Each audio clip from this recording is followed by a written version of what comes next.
এই, আমার এলাকায় ঢুকেছো কেন? জানো না এটা আমার এলাকা? খবরদার, আমার এই এলাকায় তুমি ঢুকবে না। এলাকা আবার ভাগ করা থাকে নাকি? এই জঙ্গলে আমরা সবাই বাস করি একসঙ্গে। এই জঙ্গলে আমরা সবাই সব জায়গায় যেতে পারি। এখানে আবার এলাকার কথা বলছো কেন? তোমাকে ঢুকতে না করলাম বাস। এরপরে যদি ঢোকো তাহলে তোমার ওপর আমি আক্রমণ করব। ঠিক আছে, তাহলে চলো, বাগরাজের কাছে চলো। বাগরাজ যা বলবে সেইটাই হবে। ঠিক আছে, তবে চলো, আমাদের রাজার কাছেই চলো। কি ব্যাপার? তোমরা একসঙ্গে আমার কাছে এসেছো কেন? বলি, তোমাদের সমস্যাটা কি? বলো।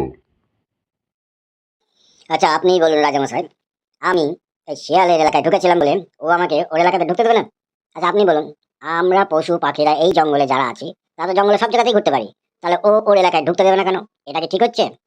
না, না, এটা তো মোটেই ঠিক নয়। ও আমার এলাকায় ঢুকবে কেন? আমি ওকে আমার এলাকায় ঢুকতে দেব না। তা বললে তো হবে না বাবু।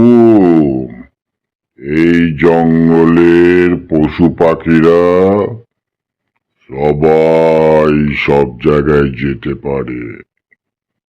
বুঝতে পেরেছো?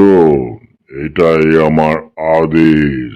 এই জঙ্গলে যেসব পশু পাখিরা বাস করে তারা স্বাধীনভাবে সবাই সব জায়গায় যাবে। কেউ বাধা দিতে পারবে না। এটাই আমার আদেশ, মনে রাখবে। হরি মাস্টার।